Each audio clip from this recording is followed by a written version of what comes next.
Hello മച്ചന്മാരെ, എല്ലാവർക്കും ഏറ്റവും ഇതിന് മൂവി റിവ്യൂലേക്ക് സാർ. അപ്പോൾ നമ്മൾ റിവ്യൂ ചെയ്യുന്ന മൂടെ പേര് ഡെങ്കി എന്നാണ്. മൂടെ പേര് ഒരു ഹിന്ദി മൂവിയാണ്. ഞാൻ പറയാതെ തന്നെ നിങ്ങൾക്കറിയാം എന്താണ് ഡെങ്കിയുടെ സ്റ്റോറി, അല്ലെങ്കിൽ എന്താണ് അതിൽ സംഭവിക്കാൻ വേണ്ടി പോകുന്നത്. കാരണം നമ്മളിതിന് മുമ്പ് ഇതിന് ഡീകോഡിങ് ചെയ്തിരുന്നു. ഡീകോഡിങ്ങിലുള്ള ട്രെയിലർ ആ സമയത്ത് എന്താണ് ചെയ്തത്, അതേ തന്നെയാണ് ഇതിൻ്റെ സ്റ്റോറിയായിട്ട് അവർ ഉപയോഗിച്ചിട്ടുള്ളത്. കുറച്ച് ഇമോഷണൽ ആയിട്ട് വരുന്ന ഒരു ക്ലാസിക്കൽ ഫിലിമാണ്. ഈ രാജ്കുമാർ ഹിറാനി ചിത്രം കണ്ട ഓരോ വ്യക്തിക്കറിയും അദ്ദേഹത്തിൻ്റെ ഒരു സ്റ്റേറ്റ്മെൻറ്റ് അല്ലെങ്കിൽ ഒരു വ്യത്യസ്തത എപ്പോഴും പുലർത്തുന്ന ഒരാൾ തന്നെയാണ്. കാരണം അദ്ദേഹത്തിന് ഏത് സിനിമ എടുത്ത് നോക്കിയാലും നമുക്ക് ഒരിക്കലും നിരാശപ്പെടുത്തില്ല. അതേപോലെ അവസ്ഥ തന്നെയായിരുന്നു ഡെങ്കി എന്ന് പറഞ്ഞ മൂവി കണ്ടപ്പോൾ എനിക്ക് തോന്നിയിട്ടായിരുന്നു. അതിന് മുന്നേ ചിത്രം എടുത്ത് നോക്കിയ പീക്കി ആണെങ്കിലും അതുപോലെ തന്നെ 3 Idiots ആണെങ്കിലും ഒരുപാട് ചിത്രം എടുത്തുള്ള വ്യക്തിയാണ് രാജ്കുമാർ ഹിറാനി. നമ്മുടെ SRK, അതായത് ഷാറുഖ് ഖാനും വേണ്ടി ഒന്നിക്കുമ്പോൾ എന്തായിരിക്കും പ്രത്യേകം കാണാൻ ഭയങ്കര ആകർഷക തന്നെയായിരുന്നു. എനിക്കൊന്നൊരു കാസ്റ്റിംഗ് നോക്കി കഴിഞ്ഞാൽ ഷാറുഖ് ഖാൻ അതുപോലെ തന്നെ തബ്സി പാനു തുടങ്ങിയവരൊക്കെയാണ് പ്രധാനമായും ഇമ്പോർട്ട് റോൾ ചെയ്യാൻ വേണ്ടി വന്നിട്ടുള്ളത്. ബാക്കി ഒരുപാട് വ്യക്തികളുണ്ട്, അവരുടെ പേരൊന്നും അറിയില്ല, ഹിന്ദി പേരാണ് പറയാത്ത. നമുക്ക് എന്തായാലും SRK നിന്ന് തുടങ്ങാം. ഡെങ്കി പ്രധാനമായിട്ട് ഞാൻ മുന്നേ പറഞ്ഞ പോലെ തന്നെ സാധാരണക്കാരുടെ ഒരു ജീവിതമാണ് മുന്നോട്ട് പോയിട്ടുള്ളത്.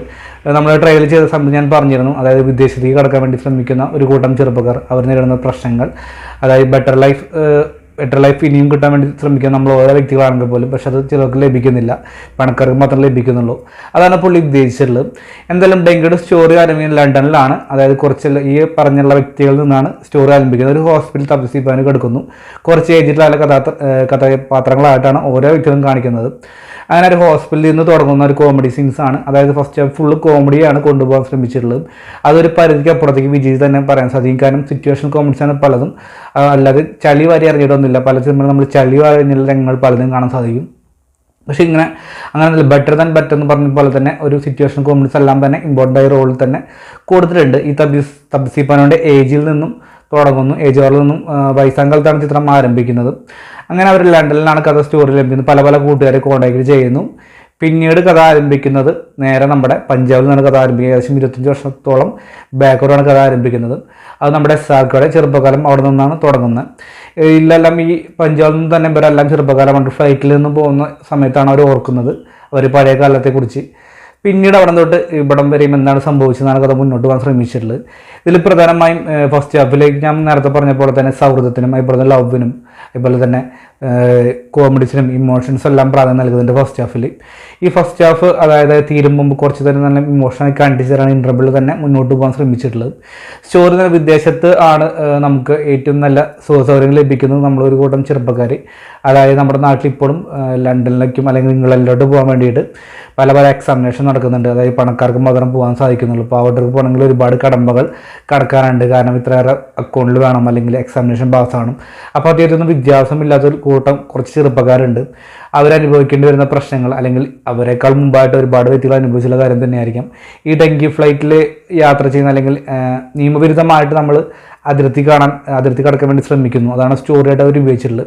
അതിൽ നടക്കുമ്പോഴുള്ള പ്രശ്നങ്ങളും കാര്യങ്ങളൊക്കെ മുന്നോട്ട് പോകുള്ളൂ. പലർക്കും ഇവിടുന്ന് എങ്ങനെയൊക്കെ എത്തിപ്പെട്ടാലും ഇവിടെ ബെറ്ററായ ലൈഫ് ലഭിക്കുന്നില്ല. ഇപ്പോഴും അവിടുത്തെ പോലെ ദുരിതവും അല്ലെങ്കിൽ പട്ടിണിയിലാണ് പല വ്യക്തികളും കെടുക്കുന്നൊക്കെയാണ് അദ്ദേഹത്തിൻ്റെ സ്റ്റേറ്റ്മെൻറ്റിലായിട്ട് പറയാൻ വേണ്ടി ശ്രമിച്ചിട്ടുള്ളത്. അതൊരു പരിധിയും സത്യം, ഒരു പരിധിക്കപ്പുറത്ത് ഒരുപാടൊക്കെ മാറിപ്പോയിട്ടുണ്ട്. പഴയ ഒരു കാലഘട്ടത്തിലേക്കാണ് അദ്ദേഹം കൊണ്ടുവരാൻ ശ്രമിച്ചിട്ടുള്ളത്. ഒരു പക്ഷേ അന്നത്തെ കാലത്ത് അങ്ങനെ സംഭവിച്ചേക്കാമെന്നാണ് കണ്ടപ്പോൾ എനിക്ക് തോന്നിയിട്ടുള്ളത്. ഇത് നമ്മൾ പോസിറ്റീവായിട്ട് പറയുന്നത് എനിക്ക് കൂടുതൽ പറയാനുള്ളത് ഇമോഷൻസാണ്. ഇമോഷൻസിൽ നല്ല രീതിയിൽ തന്നെ കണ്ടു ചെയ്യാൻ സാധിക്കുന്നുണ്ട്. കാരണം ഇതിൽ ഇൻ്റർവെൽ തൊട്ടുമ്പോൾ ഒരു ഇമോഷൻ സീൻസ് നടക്കുന്നുണ്ട്. ഞാൻ പറഞ്ഞ് സ്പോയിലറാക്കുന്നില്ല, ഒരു തീയുമായി ബന്ധപ്പെട്ട സീൻസ്. അത് കഴിഞ്ഞിട്ട് പ്രധാനമായും തീരുമാനം എടുക്കുന്നത്. പിന്നെ സെക്കൻഡ് ഹാഫിലോട് കടക്കുമ്പോൾ പ്രധാനമായും ഇമോഷൻസിനാണ് പ്രാധാന്യം നൽകുന്നത്. പല രീതിയിൽ നല്ല രീതിയിൽ കണ്ടു ചെയ്യുന്നുണ്ട്. എന്തിനു വേണ്ടിയാണ് അവർ അവിടേക്ക് എത്തിയത്, അല്ലെങ്കിൽ അവിടെ എത്തിയിട്ട് എന്താണ് അവർക്ക് ലൈഫിലേക്ക് സംഭവിച്ചിട്ടുണ്ടാവുക, അല്ലെങ്കിൽ ഒരു സൗഹൃദത്തിൽ പിന്നീട് എന്ത് സംഭവിച്ചെങ്കിൽ മുന്നോട്ട് പോയിട്ടുള്ളത്. ഒരു പ്രധാനപ്പെട്ട ഒരു ദൗത്യം, അല്ലെങ്കിൽ ബെറ്റർ ലൈഫ് കിട്ടാൻ വേണ്ടി അവർ ഇംഗ്ലണ്ടിലായിട്ട് ഒരു നിയമവിരുദ്ധമായി യാത്ര തിരിക്കുന്നു. ഡെങ്കി എന്ന് പറഞ്ഞപ്പോൾ ആ യാത്രകൾ തന്നെ പിന്നീട് സെക്കൻഡ് ഹാഫിലാണ് ആ യാത്രയിൽ എത്തിച്ചേരുന്നത്. അവിടെ നിന്ന് എത്തുന്നു. പിന്നീടുള്ള പ്രശ്നങ്ങളൊക്കെ മുന്നോട്ട് പോകുന്നത്. ഒരു പ്രത്യേക സാഹചര്യത്തിൽ അവർ ഒരു വ്യക്തി അവരിൽ നിന്നും നാട്ടിലോട്ട് മടങ്ങുന്നു. പിന്നീട് വർഷങ്ങൾക്ക് ശേഷം വീണ്ടും കോൺടാക്ട് ചെയ്യുന്നു, വീണ്ടും എത്തിക്കാൻ വേണ്ടി ശ്രമിക്കുന്നു. അതാണ് സ്റ്റോറിയായിട്ട് ശ്രമിച്ചിട്ടുള്ളത്.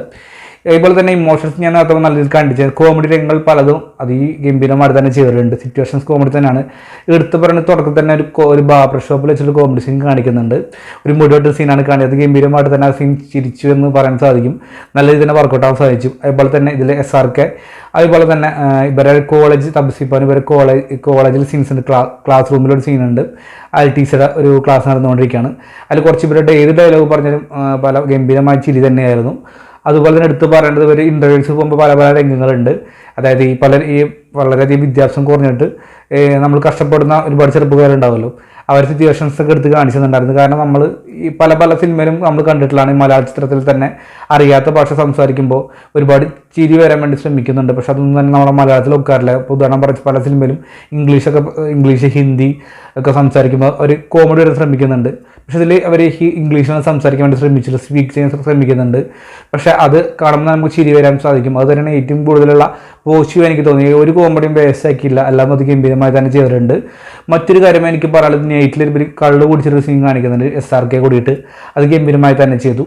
മറ്റൊരു സീൻ എനിക്ക് പറയാനുള്ളത്, ഇവർ തമ്മിലുള്ള ഒരു കെമിസ്ട്രി വർക്കാണ്. സബ്സിപ്പാനും SRK തമ്മിലുള്ള ഒരു കെമിസ്ട്രി ഉണ്ട്. അത് നല്ല രീതിയിൽ തന്നെ പോസിറ്റീവ് നൽകുന്ന ഘടകം തന്നെയാണ്. എടുത്തു വേണ്ടത് ഇതിൻ്റെ കോമഡിയോടെ തന്നെ പാട്ടുകൾ നല്ല ഗംഭീരമായി ചെയ്തു. ഏകദേശം എനിക്ക് തോന്നുന്നു 2-3 പാട്ടുകളുള്ളൂ ഫസ്റ്റ് ഹാഫിലും സെക്കൻഡ് ഹാഫിലും. 2 പാട്ടുകളും എനിക്ക് ഇഷ്ടപ്പെട്ടു. അത് ഗംഭീരമായി തന്നെ പറയാൻ സാധിക്കും. കാരണം ആ സിറ്റുവേഷൻ ആ പാട്ട് കാണാമായിരുന്നു എന്ന തോന്നലായിരുന്നു കണ്ടപ്പോൾ എനിക്ക് തോന്നിയത്. അത് ഗംഭീരമായി തന്നെ ചെയ്തിട്ടുണ്ട്. അതുപോലെ തന്നെ ലെങ്ത്തിൻ്റെ കാര്യത്തിൽ ഒട്ടും തന്നെ ഏകദേശം 2 മണിക്കൂറും 2.5 മണിക്കൂറിന് അടുത്താണ് ചിത്രമുള്ളൂ. അത് എവിടെയും ബോറടിപ്പിക്കുന്നില്ല. ഒരു ഹിറാനിയുടെ ഒരു ഫീൽ ഗുഡ് പടം, ക്ലാസിക് സിനിമ കണ്ട എന്ന ഫീലായിരുന്നു എനിക്ക് കിട്ടിയത്. കാരണം ഹിറാനിയുടെ ചിത്രം എങ്ങനെയായിരിക്കും അതേപോലെ തന്നെ കണ്ടപ്പോൾ എനിക്ക് തോന്നുന്നു ഒടുവിൽ തന്നെ നിരാശപ്പെടുത്തിയിട്ടില്ല. ഒരു എന്താ പറയുക, ഒരു ഓളം, ഒരു നദി ഒഴുകും പോലെ ഒരു ഓളത്തിൽ തന്നെ ചിത്രം കണ്ടിരിക്കാം തുടക്കം മുതൽ ഒടുക്കം വരും. കാരണം എവിടെയും തന്നെ ബോറടിപ്പിക്കുന്നില്ല. കാരണം ഇമോഷൻസ് ആണെങ്കിലും ഇവിടെ കോമഡിയും ലവും ഫ്രണ്ട്ഷിപ്പും എല്ലാ കാര്യങ്ങളും കംപ്ലീറ്റ് ആയി പോകുന്നുണ്ട്. അവസാനം ഹീറോനോട് കുറച്ച് സ്റ്റേറ്റ്മെൻറ്റും കാണിക്കുന്നുണ്ട്. എന്താണ് അദ്ദേഹം ഉദ്ദേശിച്ചിട്ടുള്ളത് എന്നാണ് ഞാൻ കുറച്ച് മുമ്പ് പറഞ്ഞ പോലെ ആ സ്റ്റേറ്റ്മെൻറ്റ്. കാരണം അതിർത്തി കടക്കാൻ വേണ്ടി ശ്രമിക്കുന്ന കുറച്ച് ചെറുപ്പക്കാർ, അപ്പോൾ ആ ചെറുപ്പക്കാരെ ഈ ചിത്രത്തിൽ മാത്രം ഉദ്ദേശിച്ചത്, പക്ഷെ നമ്മുടെ റിയൽ ലൈഫിലും സംഭവിച്ചുകൊണ്ടിരിക്കുന്ന കാര്യം തന്നെയാണ്. കാരണം പണക്കാർക്ക് മാത്രമാണ് ഈ വിദേശ രാജ്യത്തിൽ പോയി കഴിഞ്ഞാൽ ബെറ്ററായ ലൈഫ് ലഭിക്കുന്നുള്ളൂ, പാവങ്ങൾക്ക് ഒരിക്കലും ലഭിക്കുന്നില്ല. അവിടെയും അവർ പോയി പട്ടിണി തന്നെയാണ് കടന്നു പോകുന്നത്. കാരണം നമ്മൾ പലരും പല പൈസയും കൊടുത്തിട്ടൊക്കെയാണ് ഇവിടുന്ന് പല പല രാജ്യങ്ങളിലേക്ക് പോകുന്നത്. ചിലർക്കൊന്നും ബെറ്ററായ ലൈഫ് ലഭിക്കുന്നില്ല, അവിടെയും ദുരിതം തന്നെയാണ് അതൊക്കെ അടുത്ത് കാണിക്കുന്നുണ്ട്. പിന്നെ അതിർത്തി കടക്കാൻ വേണ്ടി ഒരുപാട് പരിശ്രമം കടക്കുന്നുണ്ട്. ഇതിന് തുടക്കം കണ്ടപ്പോൾ വെച്ചൊരു പത്തേമാരി ലെവലിൽ തന്നെയായിരിക്കും വിചാരിച്ചു. പക്ഷെ അങ്ങനെയല്ല, അതിനേക്കാൾ തീവ്രത കൂടി മുന്നോട്ട് പോകുന്നുണ്ട്. അതുപോലെ തന്നെ അത് സ്റ്റേറ്റ്മെൻറ്റ് വെക്കുമ്പോൾ അത് വ്യക്തമായ രീതിയിൽ തന്നെ മനസ്സിലാവുന്ന രീതിയിൽ തന്നെ പറഞ്ഞു പോകുന്നുണ്ട്. അത് തന്നെയാണ് നല്ലൊരു പോസിറ്റീവായിട്ട് എനിക്ക് കണ്ടുപോകാൻ തോന്നിയിട്ടുള്ളത്. എങ്കിലും നമ്മുടെ SRKയുടെ ചിത്രം എന്ന നിലയിൽ നമ്മൾ സമീപിച്ച് തിരിച്ചറിയത് ഒരു പക്ഷേ നിരാശ സമ്മാനിക്കാം. രാജ്കുമാർ ഹീറോനോട് ചിത്രം എന്ന രീതിയിൽ സമ്മാനിക്കുകയാണെങ്കിൽ നിങ്ങൾക്ക് ഒരിക്കലും നിരാശ സമ്മാനിക്കില്ല. ഒരു തവണ കാണാവുന്ന നല്ല ചിത്രം തന്നെയാണ് ഡെങ്കി എന്ന് പറഞ്ഞുള്ള മൂവി. ഒരിക്കലും നിരാശപ്പെടുത്തില്ല, എനിക്ക് അങ്ങനെ തോന്നുന്നത്. അപ്പോൾ ഡെങ്കി എന്ന് പറഞ്ഞുള്ള മൂവി നിങ്ങൾ കണ്ടുള്ള നിങ്ങളുടെ അഭിപ്രായം കമൻറ്റ് ബോക്സിൽ രേഖപ്പെടുത്തുക. വീഡിയോ ഇഷ്ടപ്പെടാൻ സപ്പോർട്ട് ചെയ്തായിരിക്കും. Bye friends.